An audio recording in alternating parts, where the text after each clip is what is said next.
Welcome to the Warrior Legacy Network, where we cut through the noise and talk about what really happens when the uniform comes off. This is about veterans guiding veterans and great Americans who stand beside us, sharing lessons learned, mistakes made, and victories earned, so the next generation doesn't have to figure it out alone. The mission doesn't end with your DD-214, it just changes.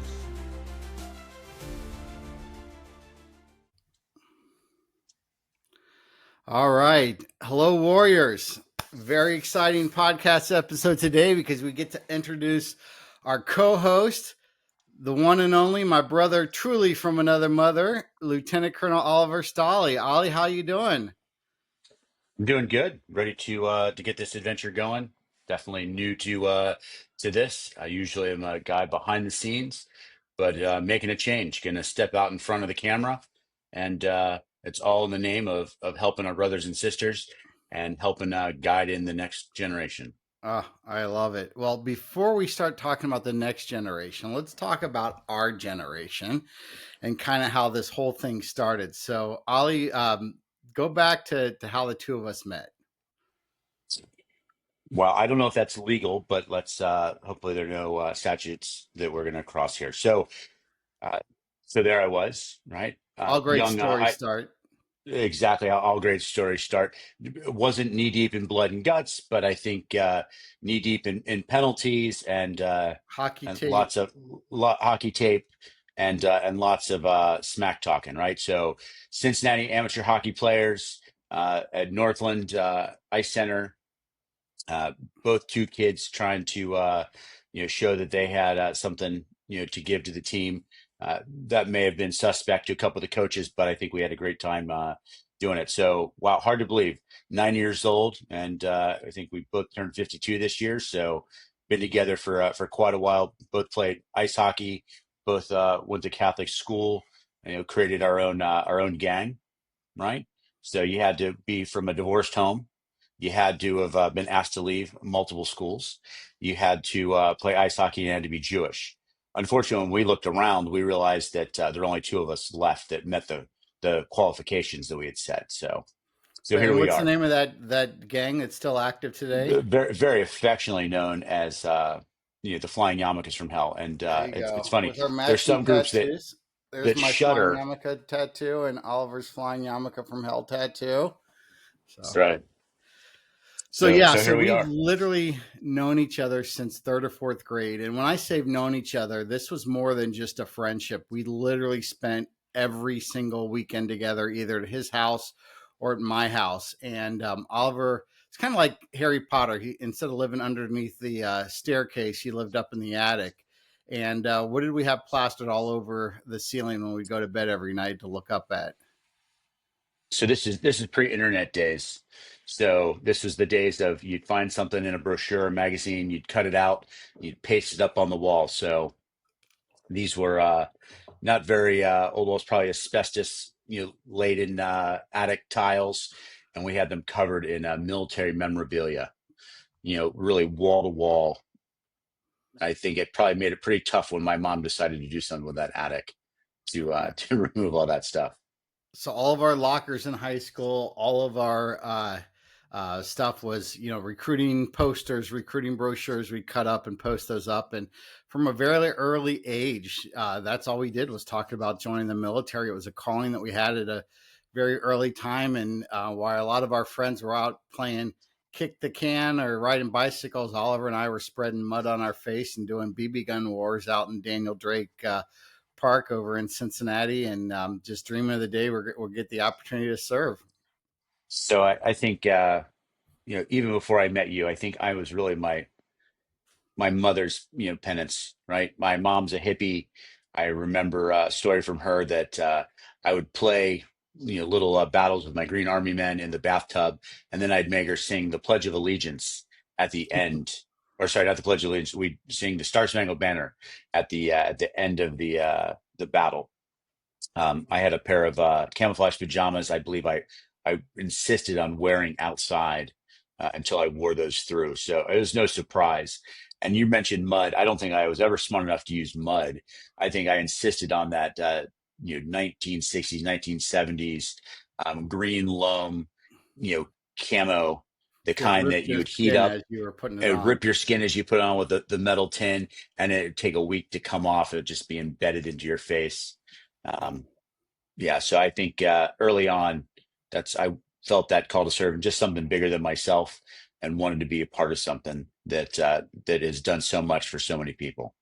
And that's so important that we talk about this call to serve, the sense of purpose, because that is really what a lot of our fellow veterans start to struggle with when they make that final PCS and they go out, is that they lose that sense of purpose. And that's one of the things you and I are, Enrico, are so passionate about, is how can we not just find that sense of purpose, but find that tribe, find that community, and most importantly, find that mentor that's going to come over and help guide you on this new journey, because it's pretty significant. Absolutely. I think you don't make it in the military without your friend group, right? Your brothers, your sisters, a mentor. People have different names for it, right? People typically, don't appreciate it at the moment that they're in it, but it's pretty hard to replace, right? And you don't join the military and instantly become a soldier or a marine, a sailor, an airman, right? There's an indoctrination period, and whether that is a number of months, a number of years, depends on what community you're joining, but there's a cultural piece to that, and we all recognize it takes time to adapt to that. Well, why should it be no different when you prepare to return to civilian life? And we truthfully don't do a great job in preparing people to re-enter the civilian community in that reintegration piece, that final PCS, as you call it, right? That next mission. We really owe our veterans better to help them reintegrate and to show the skills and the benefits, the things they are taking from the military service, and bring those to bear in their next phase. So, Oliver, let's talk about that next phase. You've been in for just a few, weeks shy of 30 years. Is that Yeah, right? it's been a couple passings of the moon. So I have my retirement ceremony next week. I'll be hanging up at 29 years, 10 months. I'm not counting. I didn't want to be a super lifer. I thought lifer was fair enough. So I was going to hanging up just under 30, so I couldn't be accused of being a super lifer. So this is really great to get your insight, and our listeners to get your insights as we record more of these episodes, because you're currently on active duty. You are going to have your retirement ceremony just in a matter of a couple hours, couple days, basically. And we'll be able to kind of have you share with our listeners the experience of what you're going to be going through as we make that transition, and hopefully find mentors and be a mentor. Absolutely. So I think well positioned to share not only what I've experienced the last 30 years, but also going through the transition process, um, recognizing that it's for many people, it's a scary time. We don't quite know what's happening with the economy. I think there's some economic uncertainty. Whether or not you fall on the left, you fall on the right, getting out of the military, right, can be a little bit scary because it's just the uncertainty, the unknown, how you're going to take care of your family. I think that I happen to live in the Washington, D.C. area. Uh, a lot of people tend to gravitate to that area that are defense related. But as everything, there's still uncertainty, even though it's a great area for jobs. Um, how I land, what I land in, I think that still remains to be seen. So even for myself, with a lot of skills, a lot of training, a lot of education, right? There's still uncertainty for myself of how I'll land, and I think it's not just the job piece, but also recognizing the impact on one's mental health, right? As you go through that transition, what's next? How am I going to fit in? What's going to be important? What's my role? And I think we very easily undersell that. And I think you'll see there are a ton of videos out there. There are a ton of great little reels. There's some great creators out there, and they do the comparison. When you see someone fast roping out of a helicopter or an airborne drop, and then they see them, working on a forklift, how do you compare the two? How do you reconcile that?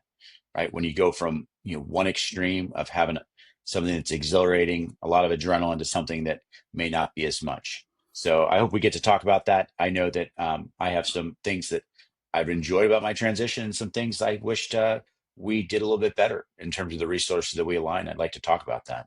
So before we talk about the transition, let's talk about how this whole thing got started. So Oliver and I were actually living together as roommates, And Oliver came home and said, "Zach, guess what I did today?" And I said, "What, Oliver?" And tell us who you visited that afternoon and what you did. So, so I was tired of being told what to do. I had no money, no more money for college. So I did what every independent thinker does. I enlisted in the army, in the artillery, right? A branch known for independent thinkers. So not only did I join, but I had a pretty quick ship time, and I didn't even tell my mom. So I just remember it was Cincinnati, Ohio, Pleasant Ridge, at the Gold Circle Mall recruiting station. I told you, and a few days later, I told my mom, and that happened to be the same day I was shipping to the MEPS. And I think I gave my mom about 2 hours notice of what time I needed to go meet the recruiter, and I had my little gym bag, and I was off to Fort Knox and Fort Sill and off to Germany. And I think all I really heard the MEPS people say was bonus and Europe. So in retrospect, maybe not, maybe not the best decision making skills going in. Well, I think great decision making skills. You got to get some interesting experience over in Albania and learned the prolification of mud. I guess I would say. I remember you That is sharing fair. the amount of That is mud that fair. you encountered over there in Albania. I'll be honest. Numerous tours to Iraq and Afghanistan. I would say, some pretty strong memories about the depth of the mud and the misery in which we lived in Albania in that spring of 1999. So let's kind of take you through. I know 30 years is a long time to talk, but let's talk about some of the highlights. Don't necessarily have to talk about you sleeping in your car with Sergeant Schumann at Oktoberfest or getting in a fight at a bar and almost causing an international incident. But let's get into kind of some of the highlights of that journey. Well, I think you did just bring that up, so Oh, I I'm think sorry. Did I? I think we can move past that part for now. We'll save that for later podcast. But yeah, so I was stationed in back when I was in Germany for 3.5 years. My first go round, spent a couple years on exchange to the Brits. Right, not a lot of people get the opportunity to be an exchange officer. Pretty fantastic, and another go in Germany. Opportunity to serve, life member, third infantry division, repeat offender, multiple deployments with the division. Right, also. Had the opportunity to go to Fort Leavenworth, Fort Sill, Fort Meade, Fort Knox. Uh, it's really pretty interesting that you don't see it until you're at the end of all these places that you've been and the people that have come in and out of your life. And I think the one constant is, regardless of the duty station, you will find good people, right? And you will gravitate to other good people, and you take care of one another, right? And did I love every duty station? No, but I also had the chance to go to some places that were just pretty fantastic. So you say, what's a single memory that you think of? I think of riding in a Blackhawk, doors open, facing backwards with uh with one of my bosses back then, and we are doing an aerial reconnaissance of Kabul and just outside of Kabul with the doors open, and he's making fun of me because I'm tightening my straps because I'm hanging out. And if anyone's ever ridden backwards in a Blackhawk, you're thinking made by the cheapest bidder, right? It's a little bit rickety, and you feel like you're fully hanging out of the aircraft. So he's making fun of me, and I'm thinking I'm actually getting paid to do this, right? This is not a bad way to spend my day getting to see Kabul uh, via Blackhawk. And I think I have numerous memories like that, sitting inside the chief of staff of the Army's outer office, holding three binders, not there to talk, not there to do anything, but just hold those binders. I'm looking out at the emerald green glass, and I'm watching an Osprey land. First time I'd ever seen an Osprey. I'm going, you're getting paid. You're getting paid. Your job today is just to hold these binders. And most people would complain about that. I was thinking, wow, the magnitude of where I am and what I'm doing and being part of something that it didn't seem like it had purpose at the time. But as I reflect back, I actually laughed quite a bit about that individual episode, both of So those actually.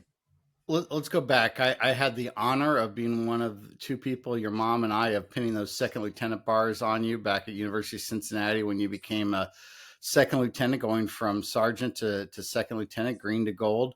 Talk me through some of those early mentors that you had when you were second lieutenant, just kind of starting your career out there in the third ID. Well, I would say that, mentorship began long before that, right? I would say as a private first class, I really had a fantastic platoon sergeant and fantastic chief.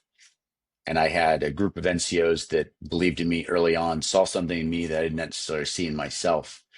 And truthfully, I think that carried me pretty much most of my career. The early investment, when someone saw something in me, uh, took me to the soldier of the quarter boards, pushed me, put me in additional duty appointments, things that I wasn't going to do for myself, and I wasn't going to volunteer for those things. But that began incrementally changing how I viewed myself and my abilities. So I think to say that it really started as a second lieutenant, it really started as a private first class, right? Really, back in Germany, in Babenhausen, Germany, at 127 FA, when senior NCOs take a shine and they begin investing, you start thinking of yourself very differently. When it came time to re-enlist, right, the investment that my NCOs had made in me, I was very quick. I was very fortunate. I came in during the freeze, right? There were only a couple of waivers a month available for specialists. So most people sat at PFC for quite a duration of time. I think I was at PFC for 22 months, and I was a specialist for about 8 or 9 months before I made sergeant. So all in all, I think pretty quick climb to sergeant, but it was because of that early investment, and that's the type of investment that was made in me early that I thought was so important to make into others. And when I arrived as a brand new second lieutenant, I found it again and again and again, and it's a cycle, right? And the only thing that changes is the breadth of what you're doing changes.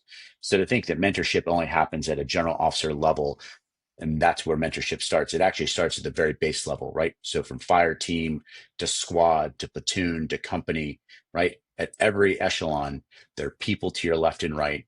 They're your superiors and peers, right? Because not all mentorship has to be someone of superior rank. I would say one of the first, people that I really looked to that taught me what it was like to be a good junior member of the team was another specialist, right? He made a sergeant before me. And to this day, I credit a lot of the things I learned to do the right way to him. He showed me the ropes. The right way to dig a fighting position, the right way to pack my bags, the right way to, stay warm when it's freezing out. The things that others weren't going to teach you. And you can learn two ways: trauma and repetition. And his name was Monty, right? Charles Montgomery. And I'll tell you what, without him, I would have learned by a lot of trauma, right? Fortunately, I got to learn from some repetition, from doing it again and again and doing it the right way. And I think that's the lesson. And I think that's the piece that continues to pull through. Well, Oliver, I think this is a great place to go ahead and put a pin in this episode. Thank you for sharing your journey and the information about Monty and all those other great mentors. I look forward to diving a little bit more into this on our next episode.